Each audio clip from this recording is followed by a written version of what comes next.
Aujourd'hui, je voulais vous parler d'un sujet qui est quand même assez grave, qui est un phénomène de société actuel qui me désole un petit peu. Je pense qu'il y a des erreurs faites par l'humain à ce niveau-là.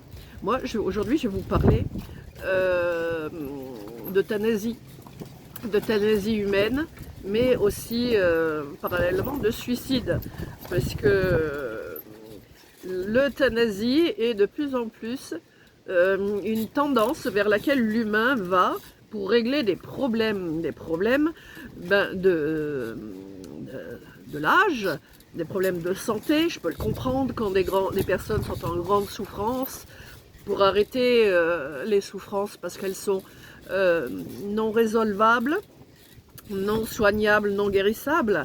Mais aujourd'hui, on parle de suicide d'intention, enfin, ou plutôt d'euthanasie choisie. C'est-à-dire, là, je suis partie de l'exemple, vous voyez, d'une personne qui est aux Pays-Bas, hein, une petite ville néerlandaise qui s'appelle Soraya Terbik. C'est un article que j'ai trouvé sur Internet et qui parlait d'euthanasie volontaire légalisée. Alors, bon, elle est en bonne santé physique, elle est dépressive, autisme, elle vit de l'autisme et des troubles de la personnalité, le borderline. C'est vraiment quelque chose qui est assez difficile à vivre parce que la personne ne maîtrise pas des changements de comportement, d'attitude et de réaction. Alors, jusqu'à présent, l'euthanasie elle était considérée pour les malades en phase terminale, hein, c'est ce que je vous disais tout à l'heure, et certains affirment que les lois déstigmatisent le suicide maintenant, hein, en faisant de l'euthanasie une option par défaut. Je vous lis le texte, hein, tel que je l'ai récupéré. Et pour les personnes souffrant de troubles psychiatriques, voilà, tout simplement, cette personne, Zoraya, eh bien, son psy lui a dit nous ne pouvons plus rien faire pour vous. Cela ne s'améliorera jamais. Alors,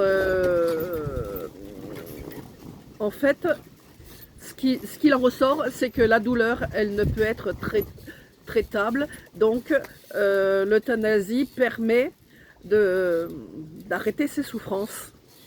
Voilà. Et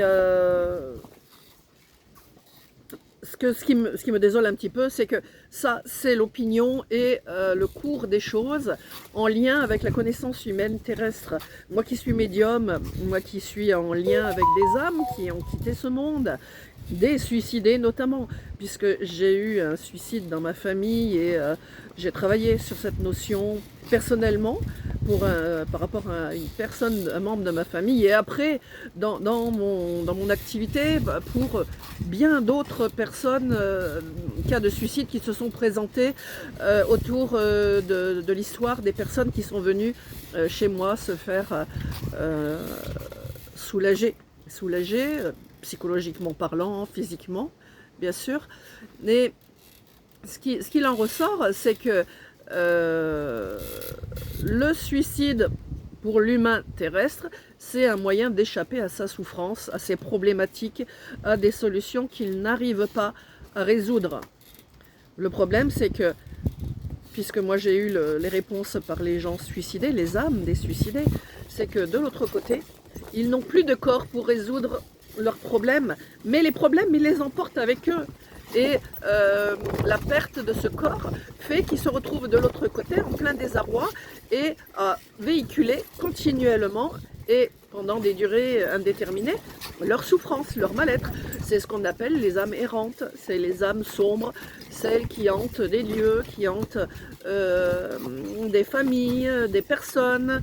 Voilà, c'est dramatique de ne pas avoir cet aspect de la mort par suicide et par l'euthanasie.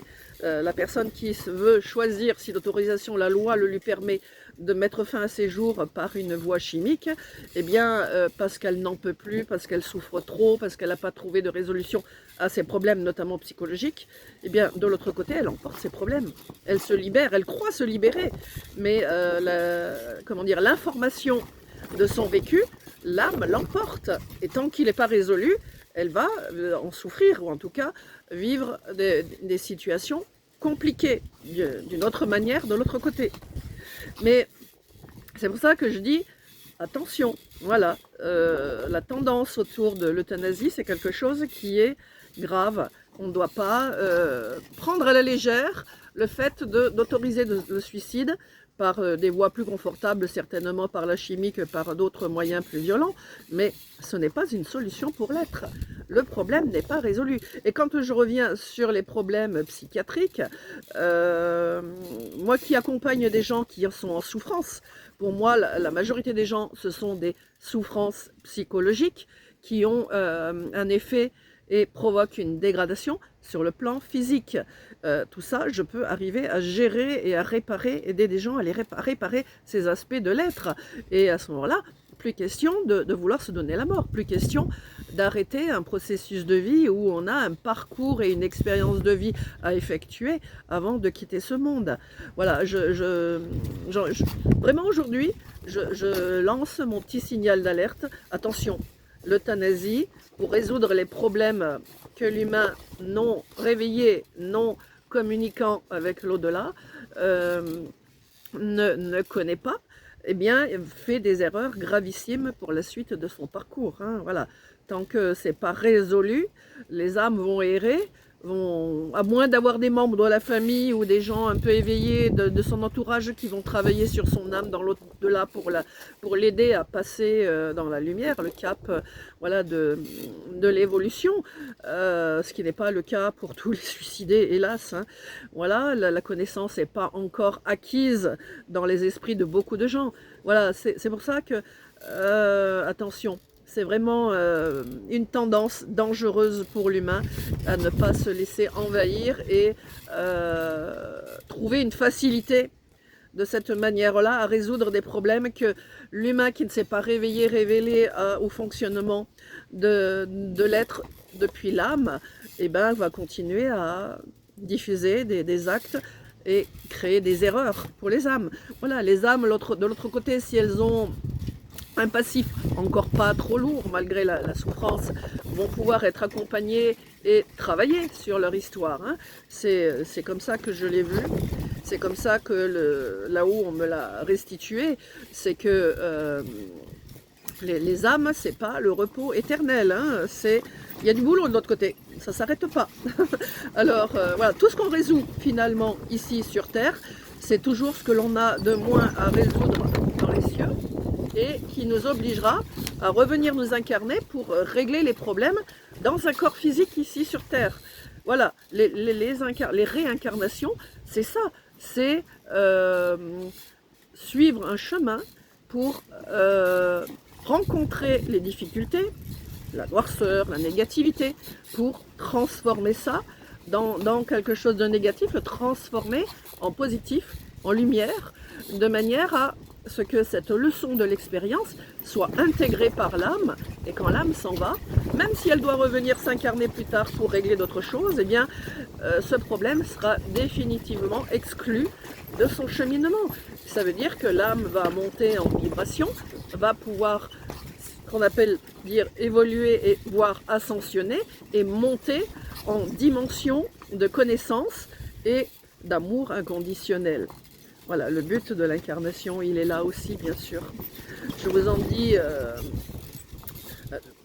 juste ça aujourd'hui, parce que sinon la vidéo serait trop longue.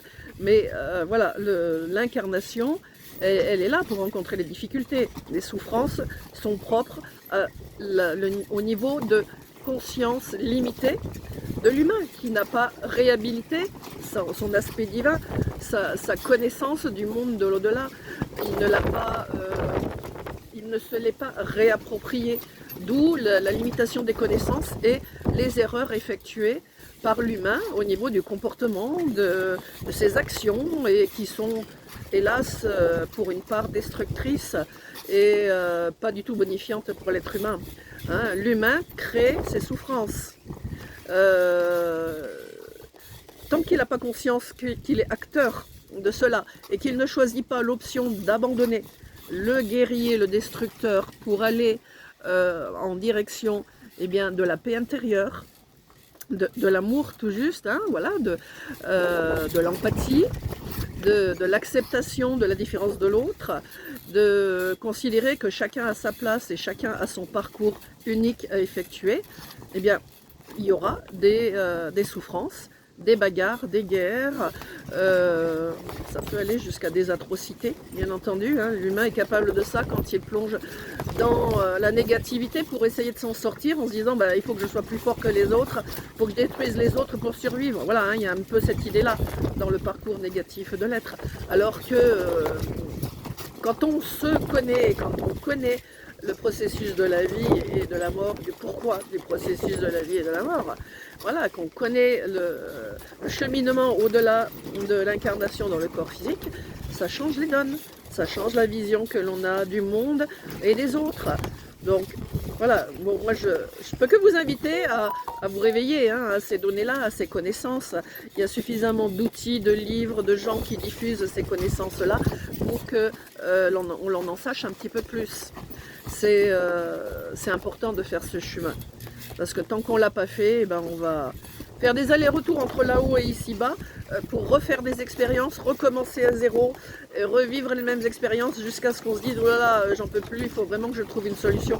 Mais le problème, c'est que quand on reste focalisé sur le fait que je ne veux pas voir et je ne veux pas savoir, eh bien l'âme, à chaque incarnation, se charge un petit peu plus et c'est de plus en plus difficile de redresser la pente, si je puis dire, hein, de remettre en ordre l'histoire de la personne de manière à lui permettre de s'ouvrir à la lumière, à l'amour, aux bonnes intentions, à l'empathie, à un aspect bâtisseur, constructeur de l'être. Voilà ce que je peux vous en dire. Donc, suicide, choisi ou pas choisi, voilà, c'est une erreur. C'est une erreur. Que l'on emploie des méthodes violentes ou autorisées par les lois, puisque le suicide n'est pas autorisé, même pas par l'Église. Voilà, c'est une erreur, comment dire, c'est un espoir d'aller mieux, parce qu'on croit qu'en se tuant, on arrête le problème, mais non, on ne l'arrête pas.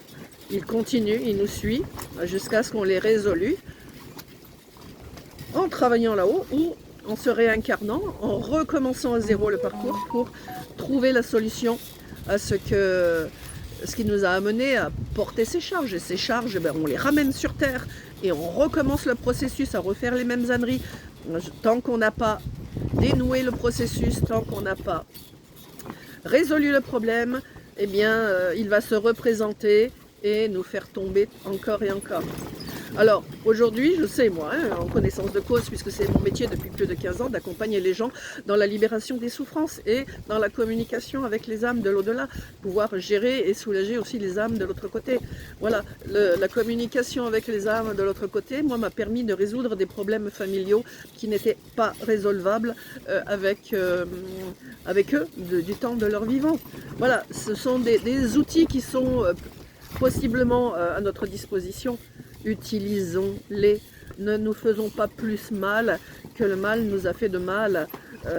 Apprenons à soulager ce mal, à le prendre en main et à chercher sa résolution plutôt que de se dire voilà, je m'en remets aux connaissances de certains pour gérer ces souffrances, mais ces certains-là, ils n'ont pas toute la connaissance pour gérer ça et donc ils vont tomber à un moment donné dans une impasse parce qu'ils restent sur des méthodes dites classiques, cartésiennes, avec la non-réhabilitation de leur conscience de l'être au-delà de la matière. C'est un trésor, cette quête de la connaissance au-delà de la matière. Il y a des informations absolument incroyables qui nous arrivent quand on s'ouvre à cela. Et cela permet de résoudre des choses de manière aussi incroyable que ça. Alors, vous qui regardez ma vidéo, bien, je vous invite à à prendre note, à écouter ce que je dis. Vous y croyez, vous n'y croyez pas, c'est pas grave. De toute façon, ceux qui écouteront ma vidéo jusqu'au bout, c'est qu'ils seront interpellés par le thème. Voilà, moi j'accompagne les gens dans ces domaines-là. Donc il n'y a pas de souci, si vous avez besoin, vous pouvez me contacter. Maintenant, c'est bien aussi de faire circuler l'information parce que je pense qu'il y a beaucoup de personnes qui pourraient en avoir besoin. Donc, mettez un petit pouce bleu, mettez un commentaire, quelque chose. Voilà, les algorithmes de YouTube ainsi seront activés et permettront de diffuser davantage ma vidéo de manière à éclairer encore et encore des gens, de manière à leur éviter certaines erreurs et à comprendre qu'il faut aller de l'avant et non pas reculer en abandonnant la vie, en se détruisant. Ce n'est pas la bonne solution. Aller de l'avant, je connais. Voilà, moi j'ai rencontré la mort par des événements extérieurs par 3 fois dans ma vie. Et à chaque fois, j'ai dit non, c'est pas possible, il ne faut pas que je m'arrête là. Et puis bon, après, je suis une vieille âme, je suis guidée par l'au-delà. Donc aujourd'hui, j'ai compris le processus. Toutes mes expériences difficiles ne sont pas hasardeuses. Elles sont là pour me faire croître, me faire comprendre les problématiques de cette terre et de pouvoir aider d'autres personnes. Moi en premier bien sûr, mais d'autres personnes qui ont besoin de mes aptitudes pour s'en sortir. Eh bien, écoutez, merci si vous pouvez faire cette action de votre côté, du pouce et du commentaire. Voilà, merci pour toutes les personnes qui peuvent en avoir besoin. Je vous dis à bientôt pour une autre vidéo. Puis si vous avez des questions, voilà, les commentaires sont aussi là pour ça. J'y répondrai sans problème et avec vraiment plaisir. À bientôt. Belle route à vous. Croyez fort en la vie. La vie est le guide de la réussite de notre parcours.